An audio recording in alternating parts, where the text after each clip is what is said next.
ಆತ್ಮೀಯ ಬಂಧುಗಳೇ, ಶ್ರೀಮದ್ ಭಾಗವತಂ ಸ್ಕಂದ 3 ಅಧ್ಯಾಯ 7 ವಿದುರ ಪ್ರಶ್ನೆ ಮುಂದುವರೆದದ್ದು. ಇದರಿಂದ 9ನೇ ಶ್ಲೋಕವನ್ನು ನಾವು ತಿಳ್ಕೊಳ್ತಾ ಇದ್ವಿ. ಓದ ಭಾಗದಲ್ಲಿ ಗುರುಗಳು ಸೂರ್ಯ ಪ್ರಕಾಶಮಾನವಾಗಿದ್ರೂ ಕೂಡ ಮೋಡ, ಕತ್ಲು, ಹಿಮಪಾತ ಇದೆಲ್ಲ ಸೂರ್ಯನ ಅಂಶಗಳೇನೆ. ಸೂರ್ಯ ಇಲ್ಲದೆ ಆಕಾಶದಲ್ಲಿ ಇವೆಲ್ಲ ಇರೋದಕ್ಕೆ ಸಾಧ್ಯ ಇಲ್ಲ. ಅದಕ್ಕೋಸ್ಕರ ಇವೆಲ್ಲ ಸೂರ್ಯನನ್ನು ಆವರಿಸ್ಕೊಳ್ಳೋದಕ್ಕೆ ಸಾಧ್ಯ ಇಲ್ಲ. ಆದರೂ ಕೂಡ ಅಜ್ಞಾನ ಇರೋದ್ರಿಂದ ನಾವು ಆ ರೀತಿ ಯೋಚನೆ ಮಾಡ್ತೀವಿ. ಅಂದರೆ ಸೂರ್ಯನನ್ನು ಮೋಡ ಮುಸುಕ್ಕೊಂಡ್ಬಿಟ್ಟಿದೆ, ಕತ್ತಲು ಕವಿದಿದೆ ಅಂತೆಲ್ಲ ಹೇಳ್ತೀವಲ್ವಾ, ಅದೆಲ್ಲ ನಾವು ಅಲ್ಪ ಜ್ಞಾನ ಇರುವಂಥದ್ರಿಂದ ನಾವು ಆ ರೀತಿ ಯೋಚನೆ ಮಾಡ್ತೀವಿ. ಅಥವಾ ಜ್ಞಾನದ ಅಲ್ಪ ಭಂಡಾರ ಇರುವಂಥವರು ಆ ರೀತಿ ಯೋಚನೆ ಮಾಡ್ತಾರೆ ಅಂತ ತಿಳ್ಕೊಂಡ್ವಿ. ಈಗ ಮುಂದುವರೆದು ಏನು ಹೇಳ್ತಾರೆ ಅನ್ನೋದನ್ನ ತಿಳ್ಕೊಳ್ಳೋಣ. ಪರಬ್ರಹ್ಮವು ಮಾಯಾಶಕ್ತಿಯಿಂದ ಆಕ್ರಾಂತವಾಗಿದೆ ಎಂದು ಪ್ರತಿಪಾದಿಸಲು ಯಾವ ಕಾರಣವೂ ಇಲ್ಲ. ಮೋಡ, ಕತ್ತಲು ಮತ್ತು ಹಿಮಪಾತಗಳು ಸೂರ್ಯ ಕಿರಣಗಳ ಅತಿ ಕ್ಷುದ್ರ ಭಾಗವನ್ನು ಮಾತ್ರ ಆವರಿಸಬಲ್ಲವು. ಅಂತೆಯೇ ಐಹಿಕ ತ್ರಿಗುಣಗಳು ಕಿರಣದಂತಹ ಜೀವಿಗಳ ಮೇಲೆ ಪರಿಣಾಮ ಬೀರಬಲ್ಲವು. ಜೀವಿಯ ಶುದ್ಧ ಪ್ರಜ್ಞೆ ಮತ್ತು ನಿತ್ಯಾನಂದದ ಮೇಲೆ ಐಹಿಕ ಶಕ್ತಿಯ ಪ್ರಭಾವವು ಪರಿಣಾಮ ಬೀರುತ್ತೆಂಬುದು ಜೀವಿಯ ದೌರ್ಭಾಗ್ಯವಾಗಿದೆ.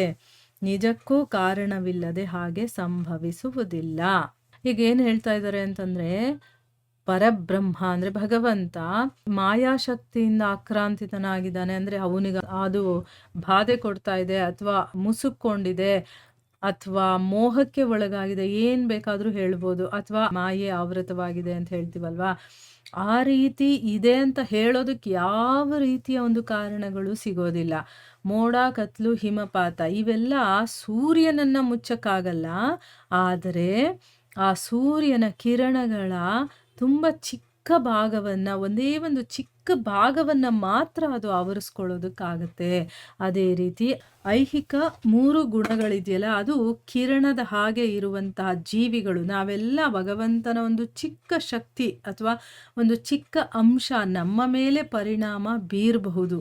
ಜೀವಿಯ ಒಂದು ಶುದ್ಧ ಪ್ರಜ್ಞೆ ಆಗಿರ್ಬೋದು, ಅಥವಾ ನಿತ್ಯಾನಂದದ ಮೇಲೆ ಐಹಿಕ ಶಕ್ತಿಯ ಪ್ರಭಾವ ಪರಿಣಾಮ ಬೀರುತ್ತೆ ಅಂತಂದರೆ ಅದು ಜೀವಿಯ ದೌರ್ಭಾಗ್ಯ. ನಿಜಕ್ಕೂ ಕೂಡ ಕಾರಣ ಇಲ್ಲದೆ ಹಾಗೆ ಸಂಭವಿಸೋದಕ್ಕೆ ಸಾಧ್ಯನೇ ಇಲ್ಲ. ನಾವು ಏನೋ ಒಂದು ಮಾಡಿರ್ತೀವಿ, ಅಥವಾ ಏನೋ ಒಂದು ಕಾರಣದಿಂದ ಆ ರೀತಿ ಜೀವಿಯ ಮೇಲೆ ಅದು ಪ್ರಭಾವ ಬೀರುತ್ತೆ. ಆದರೆ ಭಗವಂತನ ಮೇಲೆ ಅದು ಪ್ರಭಾವ ಬೀರೋದಕ್ಕೆ ಸಾಧ್ಯನೇ ಇಲ್ಲ. ಶುದ್ಧ ಪ್ರಜ್ಞೆ ಮತ್ತು ನಿತ್ಯಾನಂದದ ಈ ಆವರಣಕ್ಕೆ ಕಾರಣ ಅವಿದ್ಯಾ ಕರ್ಮ ಸಂಜ್ಞಾ. ಅಂದರೆ ತಮ್ಮ ಅಲ್ಪ ಸ್ವಾತಂತ್ರ್ಯವನ್ನು ದುರುಪಯೋಗಪಡಿಸುವ ಸೂಕ್ಷ್ಮಾತಿ ಸೂಕ್ಷ್ಮ ಜೀವಿಗಳ ಮೇಲೆ ಪರಿಣಾಮ ತೋರುವ ಶಕ್ತಿ. ಈಗ ಒಂದು ಶುದ್ಧ ಪ್ರಜ್ಞೆ ಅಥವಾ ನಿತ್ಯಾನಂದ ಈ ಒಂದು ಆವರಣಕ್ಕೆ ಏನು ಕಾರಣ ಅಂತಂದರೆ, ನಮಗಿವಾಗ ಅದು ಆವರಿಸ್ಕೊಂಡಿದೆ ಅಂತಂದರೆ ಅದಕ್ಕೇನು ಕಾರಣ ಅಂತಂದರೆ ಅವಿದ್ಯಾ ಕರ್ಮ ಸಂಜ್ಞಾ. ಅದು ಕೂಡ ಭಗವಂತನ ಒಂದು ಶಕ್ತಿ. ಅಂದರೆ ನಾವು ನಮ್ಮ ಸ್ವಾತಂತ್ರ್ಯವನ್ನು ದುರುಪಯೋಗ ಪಡಿಸ್ಕೊಂಡಿರೋದ್ರಿಂದ ನಮ್ಮಂತಹ ಜೀವಿಗಳ ಮೇಲೆ ಅದು ಪರಿಣಾಮವನ್ನು ಬೀರುತ್ತೆ. ಯಾವುದು? ಅವಿದ್ಯಾ ಕರ್ಮ ಸಂಜ್ಞಾ ಅನ್ನುವಂಥ ಶಕ್ತಿ. ನಾವು ಕೂಡ ಭಗವಂತನ ಒಂದು ಶಕ್ತಿ, ನಾವು ಪರಾಶಕ್ತಿಗಳು ನಾವು ಕೂಡ.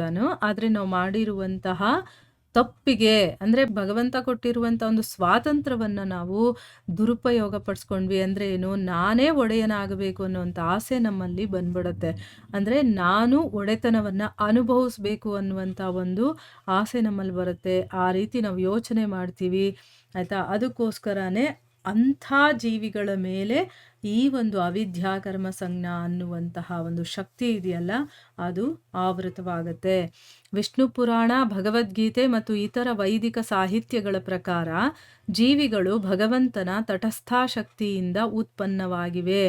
ಹಾಗಾಗಿ ಅವು ಯಾವಾಗಲೂ ಭಗವಂತನ ಶಕ್ತಿಗಳೇ ವಿನಾ ತಾವೇ ಶಕ್ತಿವಂತರಲ್ಲ. ಇಲ್ಲಿ ವಿಷ್ಣು ಪುರಾಣದಲ್ಲಾಗಿರ್ಬೋದು, ಭಗವದ್ಗೀತೆಯಲ್ಲ, ಮತ್ತು ಇನ್ನೂ ಬೇಕಾದಷ್ಟು ವೈದಿಕ ಸಾಹಿತ್ಯಗಳಿದೆಯಲ್ಲ, ಅದರಲ್ಲಿ ಹೇಳಿರೋ ಪ್ರಕಾರ ಏನು ಅಂತಂದರೆ ಜೀವಿಗಳು ಭಗವಂತನ ತಟಸ್ಥ ಶಕ್ತಿ. ಈಗ ನಾವೆಲ್ಲ ತಟಸ್ಥ ಶಕ್ತಿಗಳು. ಭಗವಂತನ ಈ ಒಂದು ಐಹಿಕ ಪ್ರಪಂಚ ಯಾವುದು? ಬಹಿರಂಗ ಶಕ್ತಿ. ಆಧ್ಯಾತ್ಮಿಕ ಪ್ರಪಂಚ ಅಂತರಂಗ ಶಕ್ತಿ. ಈ ರೀತಿ ಭಗವಂತನದ್ದು ಬೇರೆ ಬೇರೆ ರೀತಿಯ ಶಕ್ತಿಗಳಿದೆ. ಆ ಶಕ್ತಿಗಳು ಏನೇನು ಕೆಲಸ ಮಾಡಬೇಕೋ ಅದು ತನ್ನಾಗಿ ಮಾಡ್ತಾ ಇರುತ್ತೆ. ಈಗ ನಾವೆಲ್ಲ ಭಗವಂತನ ತಟಸ್ಥ ಶಕ್ತಿಯಿಂದ ಉತ್ಪನ್ನರಾಗಿರುವಂಥವ್ರು. ಆದರೆ ನಾವು ಯಾವಾಗಲೂ ಭಗವಂತನ ಶಕ್ತಿಗಳಾಗಿರ್ತೀವೇ ಹೊರತು ನಾವೇ ಭಗವಂತ ಆಗೋದಕ್ಕೆ ಸಾಧ್ಯ ಇಲ್ಲ. ಅಂದರೆ ಶಕ್ತಿವಂತರಾಗೋದಕ್ಕೆ ಸಾಧ್ಯ ಇಲ್ಲ. ನಾವು ಶಕ್ತಿಗಳು ಮಾತ್ರ. ಜೀವಿಗಳು ಸೂರ್ಯನ ಕಿರಣಗಳಿದ್ದಂತೆ, ಮೇಲೆ ವಿವರಿಸಿದಂತೆ ಸೂರ್ಯ ಮತ್ತು ಸೂರ್ಯನ ಕಿರಣಗಳ ಮಧ್ಯೆ ಗುಣಾತ್ಮಕ ಭೇದವಿಲ್ಲದಿದ್ದಾಗ್ಯೂ ಸೂರ್ಯ ಕಿರಣಗಳು ಕೆಲವೊಮ್ಮೆ ಸೂರ್ಯನ ಬೇರೆ ಶಕ್ತಿಯಾದ ಮೋಡದಿಂದ ಅಥವಾ ಹಿಮಪಾತದಿಂದ ಆಕ್ರಾಂತವಾಗುತ್ತವೆ. ಅಂತೆಯೇ ಜೀವಿಗಳು ಭಗವಂತನ ಸರ್ವೋತ್ಕೃಷ್ಟ ಶಕ್ತಿಯೊಂದಿಗೆ ಗುಣಾತ್ಮಕವಾಗಿ ಒಂದೇ ಆಗಿದ್ದರೂ ಅವು ತನಗಿಂತ ಕೆಳಮಟ್ಟದ ಐಹಿಕ ಶಕ್ತಿಯಿಂದ ಅತಿಕ್ರಾಂತವಾಗುವ ಪ್ರವೃತ್ತಿಯನ್ನು ಹೊಂದಿವೆ. ಇಲ್ಲಿ ಸೂರ್ಯ ಮತ್ತು ಸೂರ್ಯನ ಕಿರಣಗಳು ಇದನ್ನು ತಗೊಂಡು ಎಷ್ಟು ನೀಟಾಗಿ ಎಕ್ಸ್ಪ್ಲೈನ್ ಮಾಡಿದ್ದಾರೆ. ನಾವು ಅರ್ಥ ಮಾಡ್ಕೊಳ್ಳೋದಕ್ಕೆ ಪ್ರಯತ್ನ ಮಾಡಬೇಕಾಯ್ತಾ. ಯಾಕೆ ನಾವು ಈ ಜಗತ್ತಿಗೆ ಬಂದಿದ್ದೀವಿ, ಯಾಕೆ ಇಷ್ಟೆಲ್ಲ ಕಷ್ಟಗಳನ್ನು ಅನುಭವಿಸ್ತಾ ಇದ್ದೀವಿ, ನಾವು ಭಗವಂತನ ಒಂದು ಅಂಶ ಅಂತಂದಮೇಲೆ ನಾವು ಯಾಕೆ ಇಷ್ಟೆಲ್ಲ ತೊಂದರೆನ ಅನುಭವಿಸ್ಬೋದು, ಭಗವಂತ ಯಾಕೆ ನಮ್ಗೆ ಈ ಕಷ್ಟ ಕೊಡಬೇಕು, ಅವ್ನು ನಮ್ಮನ್ನು ಚೆನ್ನಾಗೇ ಇಡ್ಬೋದಾಗಿತ್ತಲ್ಲ, ಈ ರೀತಿ ಎಲ್ಲ ನಮಗೆ ಪ್ರಶ್ನೆಗಳು ಬರುತ್ತೆ. ಮತ್ತು ಭಗವಂತ ಯಾರು, ನಾನು ಯಾರು, ಮತ್ತು ಅವನಿಗೂ ನನಗೂ ಯಾಕೆ ಏನು ಸಂಬಂಧ ಇದೆ, ಸತ್ಮೇಲೆ ನಾವು ಎಲ್ಲಿ ಹೋಗ್ತೀವಿ, ಅಥವಾ ನಾವು ಇಲ್ಲೇ ಯಾಕೆ ಹುಡ್ತೀವಿ, ಮತ್ತು ಈ ರೀತಿ ಬೇಕಾದಷ್ಟು ಪ್ರಶ್ನೆಗಳು ನಮಗಿರುತ್ತಲ್ವಾ. ಈ ರೀತಿಯ ಧರ್ಮಗ್ರಂಥಗಳಲ್ಲಿ ಭಕ್ತರು ನಮಗೋಸ್ಕರ ಅಂತಾನೆ ಋಷಿಗಳಿಗಾಗಿರಬಹುದು, ಭಗವಂತನಿಗಾಗಿರಬಹುದು, ಆಮೇಲೆ ದೊಡ್ಡ ದೊಡ್ಡ ಸಂತರಾಗಿರ್ಬೋದು, ಅವರಿಗೆ ಪ್ರಶ್ನೆಗಳನ್ನು ಕೇಳ್ತಾರೆ. ಯಾಕಂದರೆ ನಾವು ಅದನ್ನು ತಿಳ್ಕೊಳ್ಳಿ ಅಂತಂದ್ಬಿಟ್ಟು ಅರ್ಥ ಆಯಿತಾ. ಇಲ್ಲಿ ಹೇಳ್ತಾ ಇದ್ದಾರೆ ನೋಡಿ ಈಗ ಉತ್ತರಗಳನ್ನು. ಆದರೆ ನಾವು ಅದನ್ನು ಒಂದೊಂದನ್ನು ಕೂಡ ತುಂಬ ಗಂಭೀರವಾಗಿ ಶ್ರದ್ಧೆಯಿಂದ ಕೇಳಬೇಕು. ಕೇಳಿದ ಮೇಲೆ ಅದನ್ನು ಮನನ ಮಾಡ್ಕೋಬೇಕು. ಅಂದರೆ ನಮ್ಮ ಒಳಗಡೆ ಅದನ್ನು ಸ್ವಲ್ಪ ಯೋಚನೆ ಮಾಡಬೇಕು. ಈ ರೀತಿ ಹೇಳ್ತಾ ಇದ್ದಾರಲ್ಲ, ಇಲ್ಲಿ ಸೂರ್ಯ ಮತ್ತು ಸೂರ್ಯನ ಕಿರಣಗಳ ಒಂದು ಎಕ್ಸಾಂಪಲ್ ತಗೊಂಡು ನಮಗೆ ಹೇಳ್ತಾ ಇದ್ದಾರಲ್ಲ, ಯಾವ ರೀತಿ ನಾನು ಇದನ್ನು ಅರ್ಥ ಮಾಡ್ಕೋಬೇಕು ಅಂತ ನಮಗೆ ನಾವೇ ಅದನ್ನು ಮನನ ಮಾಡಿಕೊಂಡಾಗ ಅದು ನಮ್ಮ ಮನಸ್ಸಿಗೆ ಕರೆಕ್ಟಾಗಿ ಅರ್ಥ ಆಗುತ್ತೆ. ಆ ರೀತಿ ಅರ್ಥ ಆದಾಗಲೇ ಅದು ನಮಗೆ ಕ್ಲೀನಾಗಿ ಆ ವಿಷಯ ಏನು ಅಂತ ಸರಿಯಾದ ರೀತಿಯಲ್ಲಿ ಗೊತ್ತಾಗೋದು. ಅದು ಗೊತ್ತಾಗದೆ ನಾವು ಸುಮ್ಮನೆ ಕೇಳ್ಕೊಂಡು ಹೋಗ್ತಾ ಇದ್ದರೆ ಏನೂ ಪ್ರಯೋಜನ ಆಗೋದಿಲ್ಲ ಆಯಿತಾ. ಈಗ ನೋಡಿ ಇಲ್ಲಿ ನಾವು ಯಾಕೆ ಈ ಜಗತ್ತಿಗೆ ಬಂದಿದ್ದೀವಿ ಅನ್ನೋ ವಿಷಯ ನಮಗೆ ಇವಾಗ ಗೊತ್ತಾಯ್ತಲ್ವಾ. ಭಗವಂತನ ಶಕ್ತಿಗಳು ನಾವೆಲ್ಲನೂ. ಆದರೆ ನಮಗೆ ಅಂತ ಕೆಲವೊಂದು ಸ್ವಾತಂತ್ರ್ಯವನ್ನು ಕೊಟ್ಟಿದ್ದಾನೆ ಭಗವಂತ, ಸ್ವಲ್ಪ ಸ್ವಾತಂತ್ರ್ಯವನ್ನು ಕೊಟ್ಟಿದ್ದಾನೆ. ಅದನ್ನು ಕೂಡ ನಾವು ದುರುಪಯೋಗ ಪಡಿಸ್ಕೊಳ್ತೀವಿ. ನಮ್ಮ ಕೆಲಸನೇ ಅದಲ್ವಾ.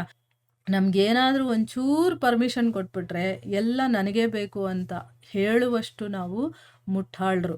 ಇಲ್ಲಿ ಭಗವಂತ ಸ್ವಲ್ಪ ಸ್ವಾತಂತ್ರ್ಯವನ್ನು ಕೊಟ್ಟು ನೋಡ್ತಾನೆ.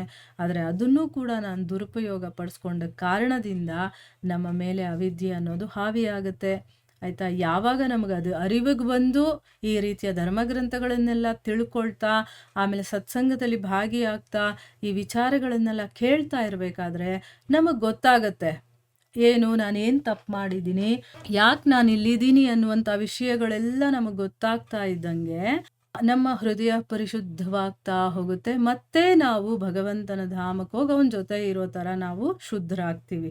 ಅಲ್ಲಿವರೆಗೂ ಕೂಡ ನಾವು ಈ ರೀತಿಯ ಧರ್ಮಗ್ರಂಥಗಳನ್ನು ಕೇಳೋದು, ಭಗವಂತನ ವಿಚಾರಗಳನ್ನು ಕೇಳೋದು, ಅವನ ಸ್ಮರಣೆ ಮಾಡೋದು ಅದೆಲ್ಲ ಮಾಡ್ತಾ ಇರಬೇಕು ಆಯಿತಾ. ಈಗ ನೋಡಿ, ನಾವು ಅಂದರೆ ಜೀವಿಗಳು ಸೂರ್ಯ ಅಲ್ಲ, ಸೂರ್ಯನ ಕಿರಣಗಳ ಹಾಗೆ ಆಯಿತಾ. ಈಗ ಮೇಲೆ ಏನು ವಿವರಣೆ ಕೊಟ್ಟರೋ, ಸೂರ್ಯ ಮತ್ತು ಸೂರ್ಯನ ಕಿರಣಗಳ ನಡುವೆ ಯಾವುದೇ ಒಂದು ಗುಣಾತ್ಮಕ ಭೇದ ಇಲ್ಲ. ಗುಣದಲ್ಲಿ ಇಬ್ಬರೂ ಒಂದೇನೆ. ಅಂದರೆ ಸುಡುವ ಗುಣ ಅದಕ್ಕೂ ಇದೆ, ಇದಕ್ಕೂ ಇದೆ. ಬೆಳಕನ್ನು ಅದು ಕೊಡುತ್ತೆ, ಇದನ್ನು ಕೊಡುತ್ತೆ. ಆದರೆ ಸೂರ್ಯನ ಕಿರಣಗಳಿದೆಯಲ್ಲ, ಕೆಲವೊಂದು ಸರಿ ಏನಾಗುತ್ತೆ, ಸೂರ್ಯನ ಬೇರೆ ಶಕ್ತಿ ಯಾವುದು, ಮೋಡ ಆಗಿರ್ಬೋದು, ಹಿಮಪಾತ ಆಗಿರ್ಬೋದು, ಅದು ಕೂಡ ಸೂರ್ಯನ ಶಕ್ತಿಗಳೇ ಅಂತ ನಾವು ಇದ್ರ ಹಿಂದೆನೇ ತಿಳ್ಕೊಂಡ್ವಲ್ವಾ.